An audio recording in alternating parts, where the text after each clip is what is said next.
తాకట్లో ఉన్న బంగారాన్ని విడిపించి ఆ రోజున మార్కెట్ ధర కట్టి మిగిలిన డబ్బును మీకు అందిస్తుంది కొమ్మూరి గోల్డ్. సమయంలో మీరు గాఢమైన ప్రేమలో పడ్డారు కదా? అవునమ్మా, మలయాళం డైరెక్టర్. అది కూడా ఎలా పడాల్సి వచ్చిందంటే, నేను డేట్స్ ఇచ్చినప్పుడు నాన్న నాకు తెలియకుండా వేరే క్రాస్ బెల్ట్ మణి అని మన హీరోయిన్ మీనా వాళ్ళ మేనమామ, ఆయన కూడా ఒక కాలంలో ఒక ఈ సి గ్రేడ్ టైప్ ఆఫ్ మూవీస్కి మంచి పెట్టింది పేరు ఆయన. నేను చేసే సినిమాలు కూడా సి గ్రేడ్ సినిమాలే అప్పుడు, బీసీ గ్రేడ్. మీరు అంత ఓపెన్ గా సిగరెట్ సినిమాలు చేశానని చెప్తున్నారు కదా, అది ముచ్చటేసని చూసి ఎంత నిజాయితీగా చెప్తున్నారు చెప్పండి మ్యామ్. ఆ టైంలో నాన్న వాళ్ళకి ఇచ్చారు, నేను వీళ్ళకి ఇచ్చాను. అప్పుడు ఆ లొకేషన్కి వచ్చి ఆయన రౌడీయిజం చేయపోయినారు, క్రాస్ బెల్ట్ మని. అప్పుడు ఇతను, నేను భయపడి ఏడుస్తుంటే నన్ను ఒక రూమ్లో ఉంచి, నీకెందుకు, నేను ఉన్నాను కదా, నేను సమాధానం చెప్పి పంపిస్తాను, వాళ్ళు మాకు చుట్టాలి అన్నట్టుగా అలాగే పంపించేసరికి, అబ్బా నా లైఫ్ని సేవ్ చేసి అతను దొరికాడు అన్నట్టుగా బ్లైండ్గా పడిపోయినా ప్రేమలో. ఆ తర్వాత బ్రహ్మానందం గారి డైలాగ్ లాగా ప్రేమించింది తర్వాత ప్రేమించాల్సి వచ్చింది అన్నట్టుగా కొంచెం కొంచెం తెలుస్తుంది అతని గురించి 7 ఇయర్స్లో. అయినా కూడా ఏదో మొహమాటంలాగా కమిట్ అయిపోయినాం అన్నట్టుగా చేస్తూ వచ్చాను. అందరూ చెప్తూ వచ్చారు, పెద్ద జెన్యూన్ కాదు, చూసుకో అనేసి. ఇక లాస్ట్గా అతను కూడా బ్లడ్తో లెటర్స్ రాసేసి, ఒక మన ఇప్పుడు ఆ హాట్ డ్రింక్స్ అవి తాగుతారు కదా, మన విస్కీ తాగే ఒక బాటిల్ లాంటి, దానిలో అది విస్కీనో మరి బ్రాందీనో తెలియదు, అందులో పాయిజన్ పోసుకుని తాగుతాను, ఇంటి ముందరకు వచ్చేసి చచ్చిపోతానని అంటే, ఇంకా అందరికీ ఇంట్లో వాళ్ళకి ఇష్టం లేకుండానే బలవంతంగా నేనే నగలు కొనుక్కొని, నేనే పెళ్లి బట్టలు కొనుక్కొని, జయకృష్ణ గారు కొనిచ్చారు పెళ్లి బట్టలు. అలాగా కేరళ వెళ్ళిపోయి చూడటానికరమ్మ కొచ్చిన్లో, చాలా మహిమగల అమ్మవారు, అక్కడ మ్యారేజ్ చేసుకున్నాం. అప్పుడు ఇంట్లో వాళ్ళందరూ ఇంకా నామకే వస్తే వచ్చి అక్షంతలు వేసి భోంచేసేసి వెళ్ళిపోయారు. ఆయన కాపురానికి పంపించడానికి ఎవరు నాకు కూడా ఉండడం కానీ ఏమీ లేదు. నా అంతటి నేనే చేసుకుని, నా అంతటి నేనే వెళ్ళి, నా అంతటి నేనే వచ్చా బ్యాక్ టు పెవిలియన్. ఆ టైంలో జయలలిత గారు ఆయనకి మళ్ళీ, అంటే ఆయనకి మొదటి పెళ్ళే కదా, ఆయనకి ఇద్దరికి, అంటే మీకు కాలేదు, వివాహం కాలేదు, బట్ ఆయనకు కూడా ఏమి. అవును. బట్ ఏ ఇబ్బందులు వచ్చాయి మీ ఇద్దరు మధ్య? డబ్బు, వాళ్ళకి అప్పులు ఎక్కువైపోయినాయి, చాలా విపరీతమైన లావిష్నెస్ వాళ్ళకి. నేను మంచి 3 షిఫ్ట్ చేస్తూ ఉన్నాను ఆ టైంలో. నా నగలన్నీ అమ్మేసుకున్నారో తాకట్టు పెట్టుకున్నారో తెలియదు. సినిమాలకు వచ్చిన డబ్బంతా కూడా వాళ్ళే తీసుకునేవాళ్ళు. అమ్మ నాన్నకి ఇవ్వద్దనేవారు. అమ్మ నాన్న భయపడి పవర్ ఆఫ్ అటర్నిటీ రాయించుకొని, నీకు బిడ్డలు పుట్టిన తర్వాత నేను నీ ఆస్తి నీకు ఇస్తామంటే, ఆ పవర్ ఆఫ్ అటర్నిటీ ఎక్కడికి వెళ్ళి సైన్ చేశావు, అది క్యాన్సిల్ చెయ్యి, బిడ్డను కానీ అంటే, అతనికి తెలియకుండా నేను లేడీ డాక్టర్ దగ్గరికి వెళ్ళి, నాకు బిడ్డలు వద్దు, ఒక 6 మంత్స్ నేను కొంచెం జాగ్రత్తగా ఉండాలనుకుంటున్నానని, అతనికి తెలియకుండా నేను లేడీ డాక్టర్ దగ్గరికి వెళ్ళి ఆ పిల్స్ తీసుకొని వేసుకుంటూ ఆ బిడ్డలు రాకుండా జాగ్రత్త పడ్డా. ఇక తర్వాత 3 మంత్స్కి గొడవలు, 6 మంత్స్ నుంచి కొట్టుళ్ళు, యాసిడ్లు పోస్తాను అనడాలు, గదిలో బంధించడాలు, ఇవన్నీ అయిన తర్వాత ఏడుస్తూ పడుకుని ఉంటే, అతను నన్ను చంపడానికి అంబాసిడర్ కారులో తీసుకెళ్తున్నాడు. మా ఆయన ఎవరైతే ఉన్నారో ఎక్స్ హస్బెండ్, నిలువెత్తు బాబా. ఫస్ట్ టైం నేను కాషాయ వస్త్రాల్లో అంబాసిడర్ కారు ఇలా ఆపి, నేను కూర్చున్న వైపు డోర్ తీసి నన్ను గబగబగా లాక్కెళ్ళారు.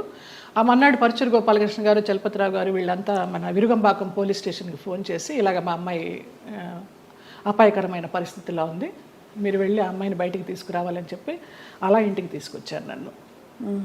ఆ బాబా సంఘటన అలా జరగడం, ఇక్కడ పరుచూరు గోపాలకృష్ణ గారు, చలపతిరావు గారు ఇలా సహకరించడం అంత యాదృచ్ఛికం. అంటే ఎవరో ఒకళ్ళు భగవంతుడు పంపిస్తాడు అంతే, ఆయన రాడుగా నేరుగా. అంటే మనసు పెట్టి మీరు ఇష్టపడి అన్నీ వదులుకుని ఎవరు లేకుండా మీరు వెళ్ళి చేసుకున్న పెద్ద స్టేట్మెంట్స్ ఇచ్చేసి, కళ్యాణం వచ్చినాక వచ్చిన ఆగదనేసి అందరూ అనేవారు, దొంగోళ్ళు బట్టి ముఖంలా ఉన్నాడు, ఎలా నచ్చాడు నీకు, ఎలా నమ్మావే అనేసి. అంటే మీకు ఆ టైంలో మీరు గాయపడిన మీకు అదే ఆయనే రక్షణ ఇచ్చాడు. ఎందుకంటే అంత ముందు అందరూ వచ్చిన వాళ్ళందరూ మీతో మిస్బిహేవ్ చేసిన వాళ్ళు, మీకు ఇబ్బంది పెట్టి మిమ్మల్ని ఏదో ఒకటి రాబట్టారు. సో ఇతను ఏదో ఇస్తారనుకుని మీరు తప్పలేదండి. అంటే నమ్మకపోతే జీవితం ఎందుకండి? ఇంపార్టెంట్ విషయం, మీరు నమ్మి దెబ్బ తగిలినా కూడా ఆ గాయం ఎక్కువ ఇది కాకుండా భగవంతుడు వచ్చి మిమ్మల్ని కాపాడు. నిజంగా. తర్వాత అతను రమ్యకృష్ణతో నీలాంబరి సినిమా చేశాడు కన్నడలో. ఇంకేదో మూవీ చేస్తున్నప్పుడు యాక్సిడెంట్ అయ్యి పడిపోతే ఈ నడుము దగ్గర నుంచి చచ్చుపడిపోతే నాకు మళ్ళీ అతను లైన్లోకి వస్తే నేను నెలకి మెడిసిన్స్కి 5,000 రూపాయలు పంపించేదాన్ని అతనికి. జాలి అవసరమా ఏమో తెలీదు, ఇంకా రుణానుబంధం ఉందనుకుంటా అనేసి. చాలా సంవత్సరాలకి అది. ఒక పాప పుట్టింది అతనికి వేరే పెళ్లి చేసుకొని. ఆ పాపకి ఇప్పుడు లేదు, నేను చాలా ఒక 4-5 ఇయర్స్ అయిపోయింది టచ్ లేకుండా. 13 సంవత్సరాలు ఎప్పుడో దాని పుట్టినరోజు అని అది ఇది అంటే ఇక్కడి నుంచి ఏమైనా పంపించేదాన్ని. ఆ పిల్ల అడిగేదంటే ఎవరు పంపించారు నాన్న అని. బాబా పంపించారమ్మా అనేవాడంట. బాబా గారు భక్తులా మీరు మొదటి నుంచి? నాకు రమాప్రభమ్మ పరిచయం చేసింది బాబా గారిని ధవళేశ్వరంలో, నల్లబాబా. స్వతంత్ర భారతం అని మన నారాయణమూర్తి గారి సినిమాకి వెళ్ళినప్పుడు ఎందుకో గ్యాప్ వచ్చింది, నీకు ఒక బాబాని చూపిస్తారా అనేసి తీసుకెళ్ళారు ధవళేశ్వరం. అప్పుడు చూడడమే, ఆవిడే పరిచయం చేసింది. తర్వాత ఈ పెళ్ళి విడిపోతాను అన్నప్పుడు ఈ ఇన్సిడెంట్. తర్వాత ఇంటికి వచ్చి వారం రోజులు తర్వాత పడుకుని ఏడుస్తుంటే ఏంటి ఇలాగైపోయింది, బాగుంటాను అనుకున్నాను పెళ్లి చేసుకుని అని ఏడుస్తున్నప్పుడు ధవళ వస్త్రాల్లో నేను ఇలా పడుకుని ఏడుస్తుంటే నా పక్కన కూర్చుని ఆయన ఈ మడికాలు వేసుకొని ఇలాగా చేయి పెడితే నాకు కరెంట్ షాక్ కొట్టినట్టు అయిపోయింది. ఏం పర్లేదు నేను ఉన్నాను ఏడవకనేసి. ఆ 2 సార్లే కనిపించారు. తర్వాత 4 హారతులు చేసేదాన్ని ఇంట్లో, ఇంకెప్పుడు కనిపించలేదు నాకు ఆయన. కానీ మీరు చెప్పే ఈ సంఘటనలు ఊహించుకుంటే కూడా అంటే ఇంకా ఏమనాలో మాటలు రావట్లేదు.